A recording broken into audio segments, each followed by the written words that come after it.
People's lawyer forum के मरकज़ी सदर ऐं पंजाब के अॻूणे गवर्नर लतीफ़ खोसा चयो आहे त पीपुल्स पार्टी के चेयरमैन बिलावल भुट्टो ज़रदारी हुकूमत के 31 जनवरी ताईं जो टाइम ॾिनो आहे त हू हुकूमत छॾे हलिया वञनि। इमरान ख़ान जी हुकूमत त सिलेक्टेड आहे पर हिन जा एडवाइज़र भी सिलेक्ट कया वञनि था जेकी हुकूमत नथा हलाए सघनि।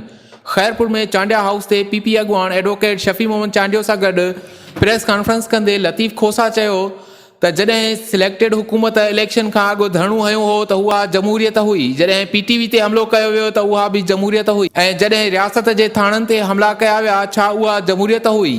हिन चयो त वज़ीर आज़म जो चवणु आहे त मुल्क में चीनी ऐं आटा माफ़िया मौजूदु आहे त पोइ वज़ीर आज़म अहिड़े माफ़िया जो ख़ात्मो छो न पियो करे।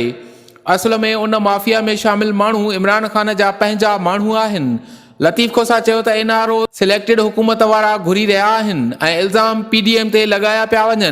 हिन वधीक चयो त शहीद ज़ुल्फ़िकार अली भुट्टो जे दौर में सऊदी अरब समेत ॿियनि मुल्कनि में पाकिस्तानियुनि खे रोज़गार मिलंदो हो पर हाणे सिलेक्टेड हुकूमत में पाकिस्तानियुनि खे कढियो पियो वञे। हिन चयो त इमरान ख़ान मुल्क खे बदतरीन डिक्टेटरशिप में तब्दील करे छॾियो आहे।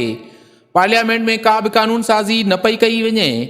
इमरान ख़ान जी नज़र में समूरा मुखालिफ़ करप्ट आहिनि पर हलीमा बीबी जी खेसि करप्शन नज़र न पई अचे। हिन चयो त पाकिस्तान जमहूरी अंदाज़ में क़ाइमु थियो, रियासत खे आइन मुताबिक़ हलाइणु घुर्जे।